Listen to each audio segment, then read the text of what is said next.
डॉक्टरने रुग्णवाहिका न दिल्यामुळे चंद्रपूर जिल्ह्यात एका 25 वर्षीय युवा पोस्टमास्टरचा उपचाराअभावी मृत्यू झाल्याची धक्कादायक घटना उघडकीस आली आहे। अंकित उर्फ कुणाल गायकवाड असं या पोस्टमास्टरचं नाव असून भद्रावती तालुक्यातील मुधोली येथे पोस्टमास्टर म्हणून ते कार्यरत होते। काल पहाटे अचानक त्यांची तब्येत बिघडली, त्यामुळे त्यांना गावातीलच प्राथमिक आरोग्य केंद्रात दाखल करण्यात आलं। यावेळी डॉक्टरने तपासणी करून त्यांच्या ऑक्सिजनची पातळी अतिशय कमी असल्याचे सांगितले आणि सोबतच तातडीने त्यांना चंद्रपूरला नेण्याचा सल्ला दिला। त्यानंतर गावकऱ्यांनी डॉक्टरांकडे रुग्णवाहिकेची मागणी केली, मात्र डॉक्टरांनी रुग्णवाहिका नादुरुस्त असल्याचं कारण सांगत रुग्णवाहिका देण्यास नकार दिला। त्यानंतर गावकऱ्यांनी एका मेटाडोर मधून पोस्टमास्टर यांना चंद्रपूरच्या जिल्हा सामान्य रुग्णालयात दाखल केलं, मात्र तोपर्यंत त्यांचा मृत्यू झाला होता। या घटनेमुळे गावकऱ्यांमध्ये रोष असून त्यांनी या घटनेला डॉक्टरांची हलगर्जी जबाबदार असल्याचा आरोप केला आहे। त्यांच्या मते डॉक्टर हे खासगी कामांसाठी रुग्णवाहिका वापरतात, मात्र रुग्णांना रुग्णवाहिका देण्यास टाळाटाळ करतात। या घटनेविरोधात दोषी डॉक्टरवर कारवाईची मागणी करत गावकऱ्यांनी आंदोलनाचा इशारा दिला आहे। तर दुसरीकडे पोस्टमास्टरचा उपचाराअभावी मृत्यू झाल्याच्या आरोपांवर जिल्हा प्रशासनाने खुलासा दिलाय। जिल्हा आरोग्य अधिकारी डॉक्टर अशोक कटारे यांनी स्वतः गावात जाऊन चौकशी केल्याचं सांगत रुग्णाच्या नातेवाईकांनी कुठल्याही प्रकारच्या रुग्णवाहिकेची मागणी केली नव्हती असं सांगितलं आहे।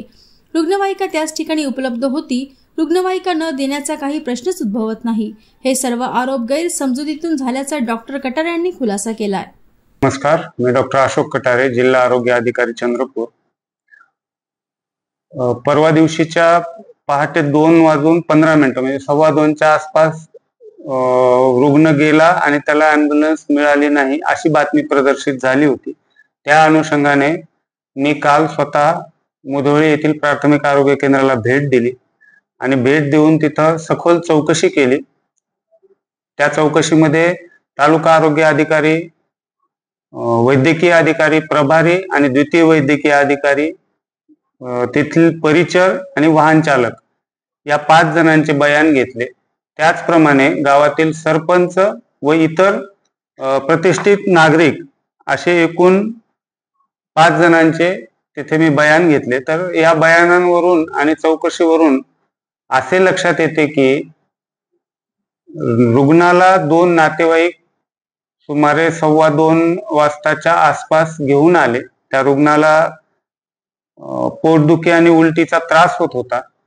तर वैद्यकीय अधिकाऱ्यांनी त्यांची तपासणी केली, त्यांना सलाईन तसेच पोटदुखी आणि उलटी कमी होण्यासाठीचे इंजेक्शन्स दिले आणि जवळपास 30-40 मिनिटं तो रुग्ण तिथेच होता प्राथमिक आरोग्य केंद्रात, परंतु त्याची तब्येत मध्ये काही सुधारणा होत नव्हती।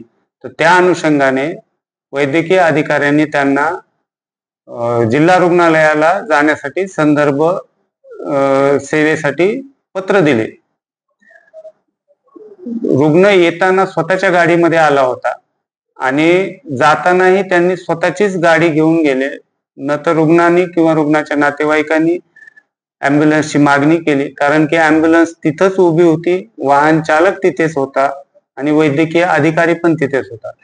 आणि अशा इमर्जन्सीमध्ये कारण ही ॲम्ब्युलन्स ही रुग्णांसाठीच आहे आणि रुग्णांना ॲम्ब्युलन्स देण्यासाठी नकार देण्याचा काही प्रश्नच येत नाही।